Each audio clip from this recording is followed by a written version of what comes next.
Bapak, Ibu, saudara-saudaraku yang kekasih di dalam nama Tuhan, kita bersyukur karena kebaikan dan kasih Tuhan selalu nyata bagi kita sekalian.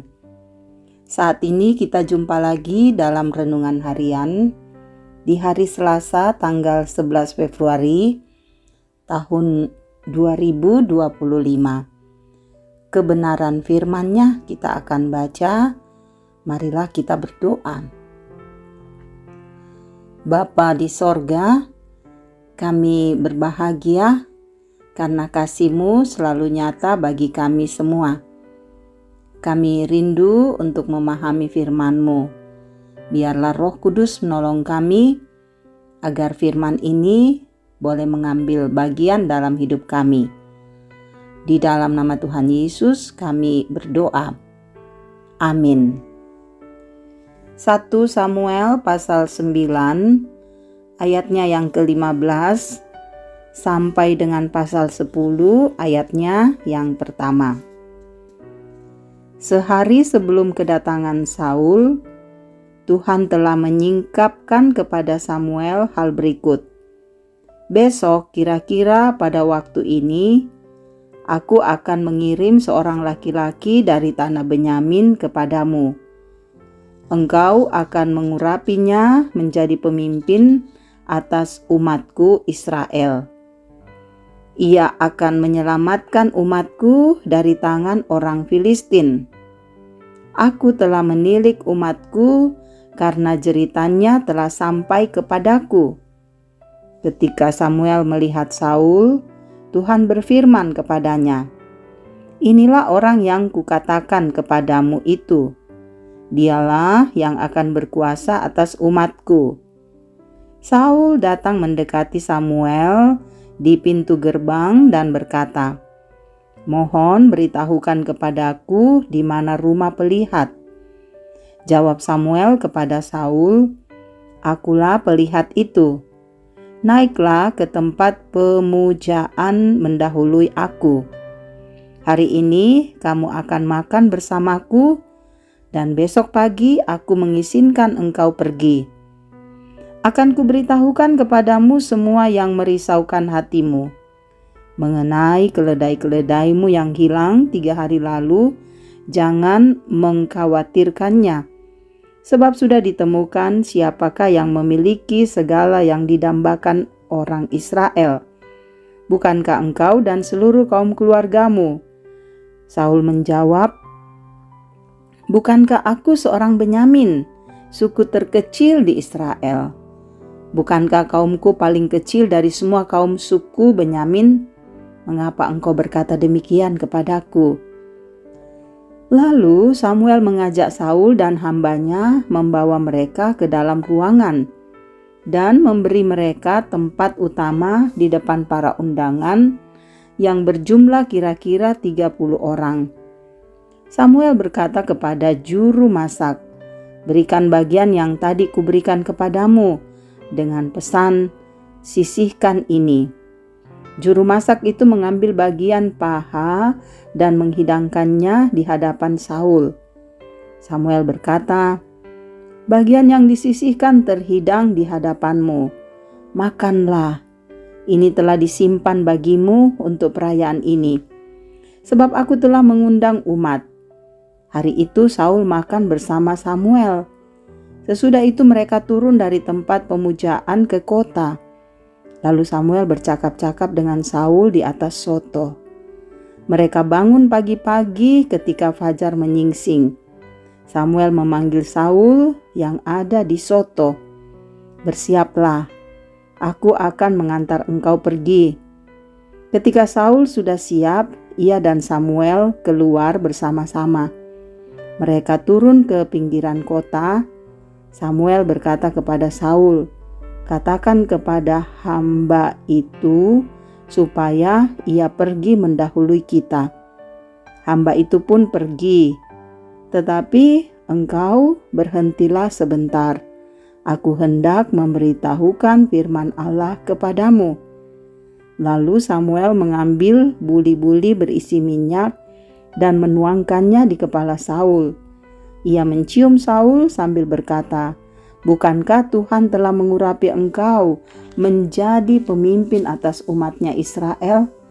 Engkau akan berkuasa atas umat Tuhan dan engkau akan membebaskannya dari tangan musuh-musuh di sekitarnya. Inilah tandanya bagimu bahwa Tuhan telah mengurapi engkau menjadi pemimpin atas miliknya." Saudara, demikian firman Tuhan. Amin. Tema kita saat ini, orang yang dipilih Tuhan. Saudaraku, sebelum bangsa Israel dipimpin oleh Raja Saul, maka yang menjadi Raja Israel adalah Allah. Keinginan untuk seperti bangsa-bangsa lain yang memiliki raja sebagai pemimpin telah mendorong umat Israel untuk meminta kepada Allah melalui Samuel untuk mengangkat atas mereka seorang raja. Allah merestui saudara-saudara keinginan mereka. Sekalipun di mata Allah itu adalah wujud penolakan mereka kepada Allah dan memberitahukan kepada mereka kewajiban-kewajiban mereka terhadap hidup seorang raja. Allah menunjukkan kepada Samuel, saudara, sosok yang dapat menjadi raja atas Israel, yaitu Saul dari suku Benyamin. Dan Allah sendirilah yang memberikan petunjuk kepada Samuel hingga tiba pada titik di mana ia mengurapi Saul menjadi raja Israel. Saudara, sebagai orang yang tidak paham dengan apa yang sedang terjadi dan merasa bahwa suku Benyamin adalah suku yang terkecil, ada upaya dari Saul untuk menghindar dari penunjukannya sebagai raja atas Israel. Namun pun demikian, Saul tidak dapat mengelak lagi ketika atas nama Tuhan minyak urapan telah ditumpahkan ke atasnya, dan bahwa Tuhan sendirilah yang menilai dan menetapkannya sebagai orang pilihannya untuk memimpin Israel menghadapi musuh-musuhnya.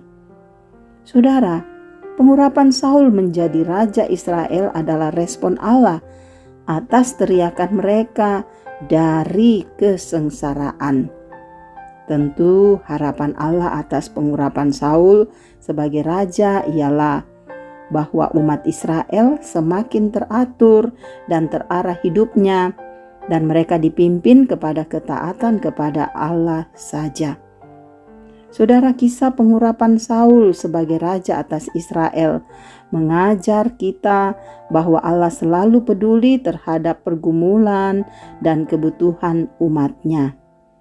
Bahwa Allah selalu berlimpah dengan kasih setia kepada umatnya, sekalipun mereka berulang-ulang menolak tuntutan Tuhan yang sesungguhnya raja atas hidup mereka. Bahwa Allah berdaulat untuk memilih dan menetapkan orang yang hendak dipakainya menurut ukuran Allah sendiri dan bukan menurut ukuran manusia. Bahwa orang yang telah dipilih dan ditetapkannya berkewajiban membela diri untuk melakukan kehendaknya. Dan hal ini, saudara, dapat pula berlaku atas kita semua sebagai orang yang percaya kepada Tuhan. Marilah kita yang ditetapkan, kita yang dipilih Tuhan menjadi murid-Nya, mari memberi diri melakukan kehendak Tuhan di dalam hidup kita. Amin. Mari berdoa. Terima kasih Tuhan, Engkau boleh menolong kami di dalam mendengarkan firman-Mu. Biarlah firman ini tidak berlalu begitu saja. Roh Kudus sertai kami semua. Biar kami dapat menjadikan firman-Mu sebagai pelita di dalam hidup kami.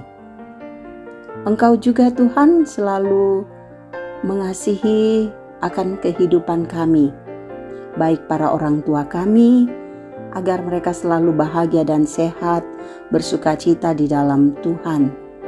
Pun juga bagi anak-anak kami, semoga mereka semua dalam keadaan baik dan terus menyaksikan cinta kasih, dan kemurahan Tuhan di dalam kehidupan anak-anak kami. Dan pekerjaan kami Engkau berkati, agar selalu kami bekerja dengan baik, memperoleh hasil yang indah untuk kemuliaan bagi Tuhan. Teruslah Engkau memberkati Tuhan untuk saudara-saudara kami yang berada dalam kelemahan tubuh, yang sakit Tuhan sembuhkan, yang berduka Tuhan hibur. Dalam berbagai beban hidup kami, kasih-Mu akan menolong kami agar kami kuat dan tegar menghadapi kehidupan ini. Engkau memberkati Bapa di sorga untuk sukacita yang kami alami. Mungkin ada yang berbahagia dengan pertambahan usia, ada yang berbahagia karena memperoleh pendidikan yang maju, sukses, atau pekerjaan yang baik, berkat-Mu melimpah. Biarlah semuanya Tuhan sempurnakan di dalam kasih-Mu. Dan Engkau memberkati untuk pemimpin-pemimpin di negara kami agar mereka terus memerintah dengan bijaksana. Pelayan-pelayan Tuhan memberi diri menjadi pengikut Kristus. Tuhan berkati agar mereka melayani dengan penuh sukacita. Sertai kami selalu untuk kehidupan kami hari ini. Tuhan berkati, hari-hari ke depan juga Tuhan berkati, agar hidup kami berkenan bagi-Mu, menjadi anak Tuhan, pengikut Yesus yang teguh dan kuat di dalam hidup ini. Ampunilah dosa kami Tuhan, dengarkanlah kami yang berseru, karena kami berdoa hanya di dalam nama anak-Mu Yesus Kristus, Tuhan dan Juru Selamat kami. Amin. Terima kasih Bapak Ibu Saudara-saudara, kita boleh mendengarkan renungan harian ini. Kiranya firman ini menjadi berkat bagi kita semua. Kita akan semakin dikuatkan, dikasihi Tuhan, dan tetap teguh menjalani kehidupan ini. Tuhan Yesus menyertai kita.